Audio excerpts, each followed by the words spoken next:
Assalamualaikum warahmatullahi wabarakatuh. InsyaAllah hari ini Ustazah Aisyah nak cerita surah Al-Bayyinah. Surah Al-Bayyinah yang bermaksud pembuktian ataupun bukti yang nyata. Sebelum Ustazah teruskan dengan sesi tafsir ayat 1, Ustazah nak ceritakan tentang asbabun nuzul surah Al-Bayyinah. Asbabun nuzul iaitu sebab penurunan surah Al-Bayyinah ini terkait pada dua kisah. Kisah yang pertama ialah kisah seorang sahabat bernama Ubay bin Ka'ab yang tinggal di Madinah. Ubay bin Ka'ab dikenali sebagai seorang sahabat yang cerdik pandai kerana pandai menulis dan juga pandai membaca. Pada zaman Rasulullah tersebut, tidak ramai sahabat yang tahu membaca dan menulis, dan Ubay bin Ka'ab adalah antara orang yang terpandai. Semasa Ubay bin Ka'ab sedang duduk bersama dengan Rasulullah, tiba-tiba Rasulullah telah memanggil Ubay bin Ka'ab dan berkata kepada Ubay, "Wahai Ubay, tuliskanlah satu surah yang akan aku bacakan, iaitu surah Al-Bayyinah." Lepas Ubay bin Ka'ab tanya, "Betul ke ya Rasulullah? Allah ke yang suruh tulis?" Rasulullah pun menjawab, "Benar, malahan Allah telah menyebut namamu wahai Ubay setaraf dengan nama malaikat Safaroh, iaitu malaikat yang menulis Al-Quran sebelum diserahkan kepada malaikat Jibril untuk diwahyukan kepada Rasulullah." Okey, kita teruskan dengan tilawah ayat 1 surah Al-Bayyinah. Bismillahirrahmanirrahim.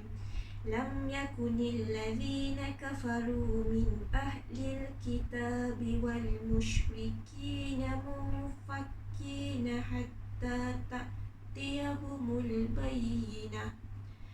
Dan orang-orang kafir daripada golongan ahlul kitab dan musyrikin tidak akan pernah meninggalkan agama mereka sehingga datangnya kepada mereka satu pembuktian yang nyata.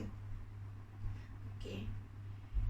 Ustazah lupa, kisah yang kedua mengenai surah Al-Bayyinah ini ialah kisah orang yang tidak beriman pada zaman Rasulullah SAW tersebut. Dan orang tersebut ialah orang Yahudi, di mana orang Yahudi ini mereka tidak akan pernah beriman kepada Rasulullah selagi Rasulullah tidak datangkan kepada mereka bukti-bukti yang menunjukkan kemujizatan dan kekuasaan Allah itu sendiri. Antara bukti yang mereka minta ialah satu bukti yang sangat luar biasa dan tidak logik di akal, seperti menurunkan langit bawa ke bumi ataupun mengeluarkan sungai-sungai di tengah padang pasir Mekah tersebut dan Madinah tersebut masa itu, dan juga menumbuhkan tumbuh-tumbuhan yang hijau yang subur di tengah-tengah padang pasir. Pada mereka itu adalah sesuatu bukti kalau Rasulullah boleh buat benda itu, maka mereka akan terima Islam. Padahal mengikut pada sirah-sirah yang lepas, Nabi-Nabi sebelum ini mempunyai berbagai-bagai mukjizat sangat hebat, seperti Musa dan tongkatnya, Isa dan juga kebolehannya untuk menghidupkan orang mati. Tapi malah orang Yahudi dan juga masih lagi tidak beriman. Hanya orang beriman hanya golongan yang sedikit sahaja berbanding mereka yang menolak. Orang yang tidak beriman dan sentiasa beri alasan adalah lagi sangat ramai. Okey, kat sini daripada ayat 1 ni Ustazah nak ceritakan siapa dia ahli kitab yang disebutkan dan juga orang musyrikin. Ahli kitab ini ialah golongan Yahudi dan Nasrani yang pernah menganut agama Samawi, iaitu agama yang pernah dibawa oleh Nabi terdahulu. Itu Nabi yang daripada agama Samawi ialah 4 kitab dahulu ialah Injil, Zabur dan juga kitab Taurat. Mereka adalah orang yang telah terseleweng daripada kebenaran kitab 4 kitab tersebut, dan juga orang yang terseleweng dan membawa agama yang mengikut berdasarkan hawa nafsu mereka. Manakala musyrikin pula ialah golongan orang kafir yang ingkar di Mekah pada masa itu. Mereka ini adalah dua golongan yang sangat degil, yang sangat ego untuk meninggalkan agama yang mereka anut sekarang untuk menerima ajaran yang Rasulullah bawa masa itu.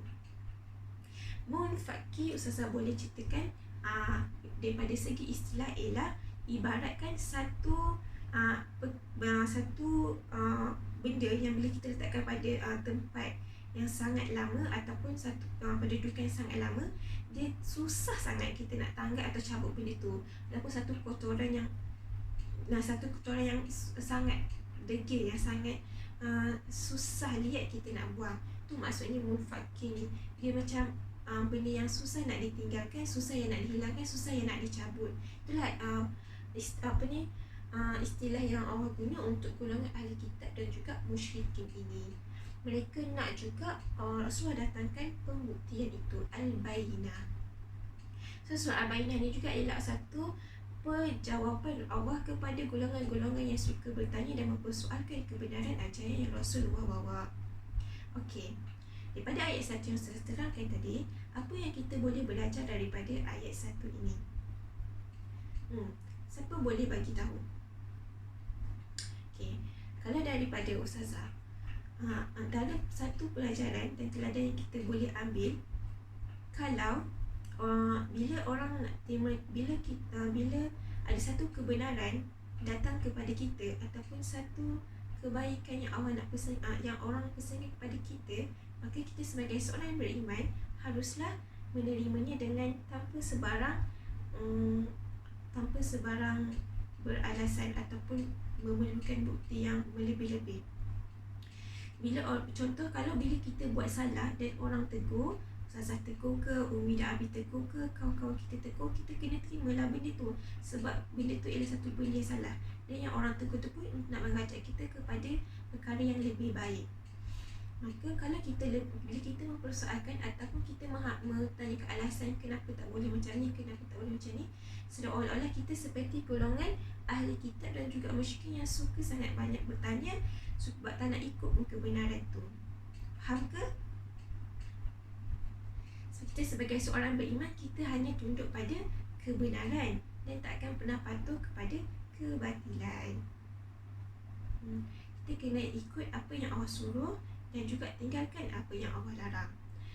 Sebab itulah kita bila Allah suruh kita berbuat baik, mengaji, tutup aurat, tolong orang susah, kita tak persoalkan benda tu, tapi malah kita terima benda tu dengan baik dan beriman je dengan apa yang Allah dan Rasul bawa, apa yang Allah turunkan dan juga apa yang Rasulullah bawa. Okay. Sekian saja untuk sesi tafsir ayat 1. InsyaAllah pembuktian yang nyata itu ada Allah nyatakan dalam ayat 2 dan 3 surah Al-Bayyinah. Ustazah akan sambung untuk sesi yang seterusnya. Sekian saja daripada Ustazah. Assalamualaikum warahmatullahi wabarakatuh.